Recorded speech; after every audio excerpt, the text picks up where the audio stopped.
रहीम। अस्सलाम वालेकुम। जमात पंजम मज़मून उर्दू बे मुअल्लिमा हुमैरा रहमान। तारीख़ 26 मार्च 2026। उन्वान साबका लाहका। जमात पंजम, आज का जो हमारा उर्दू बी का या उर्दू बे का जो उन्वान है वो है साबका। दो चीज़ें हैं साबका लाहका, जिनमें से सबसे पहले आज हम साबका पे आएंगे। हम देखेंगे कि साबका का मानी क्या है, इसका इस्तेमाल कहाँ होता है, फिर हम लोग इसकी तारीफ़ देखेंगे और फिर हम इसकी मिसालों पे आएंगे। तो सबसे पहले साबका का मानी देखते हैं।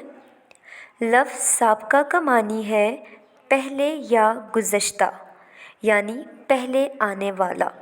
वो लफ्ज़ जो पहले आता है। साबका जो गुज़रा हुआ होता है या पहले आता है, तो उस लफ्ज़ को हम कहते हैं साबका।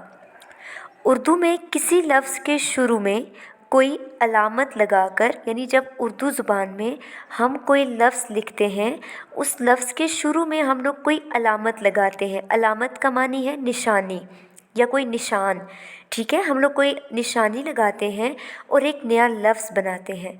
तो वो जो हम शुरू में एक अलामत लगाते हैं, निशान लगाते हैं, तो उसे कहते हैं साबका, ठीक है।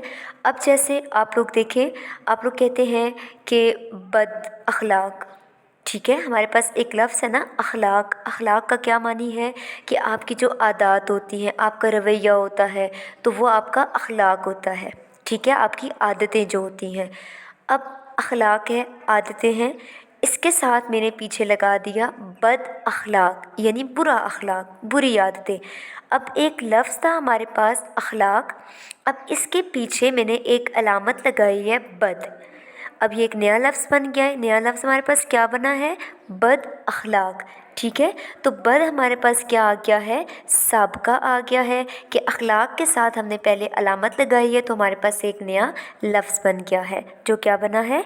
बद अखलाक, ठीक है। अब साबका की तारीफ़ पे आ जाते हैं। ऐसा लफ्ज़ जो किसी कलमे से पहले आकर, कलमा कहते हैं बामानी लफ्ज़ को, वो लफ्ज़ जिसका कोई ना कोई मानी होता है, ठीक है। लफ्ज़ की हमारे पास दो इकसाम होती हैं, एक है कलमा और एक है महमल। कलमा वो लफ्ज़ जिसका मानी होता है और महमल वो लफ्ज़ जिसका कोई मानी नहीं होता है। अब कलमा लफ्ज़ होता है, ठीक है, कोई लफ्ज़ जो कलमा है उससे पहले एक लफ्ज़ आकर उसके मानी में इजाफ़ा करता है या कोई नया लफ्ज़ बना देता है, तो वो क्या कहलाता है? साबका कहलाता है। जैसे अनपढ़।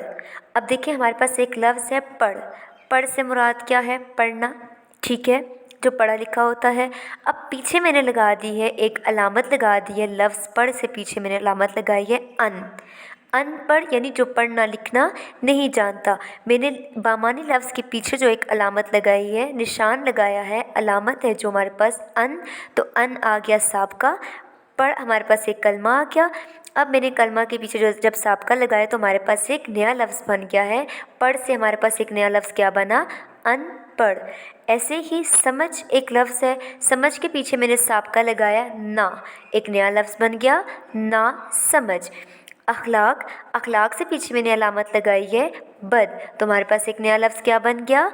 बद अखलाक। तो ये हमारे पास साबका अल्फाज आ गए हैं, ठीक है। क्लास पंजम, आपके घर का काम जो है वो ये है कि आपने साबका की तारीफ़ याद करनी है और 3 मिसालें लिखनी है, ठीक है। ये आपका होम टास्क आ गया। Thank you so much. अल्लाह हाफ़िज़।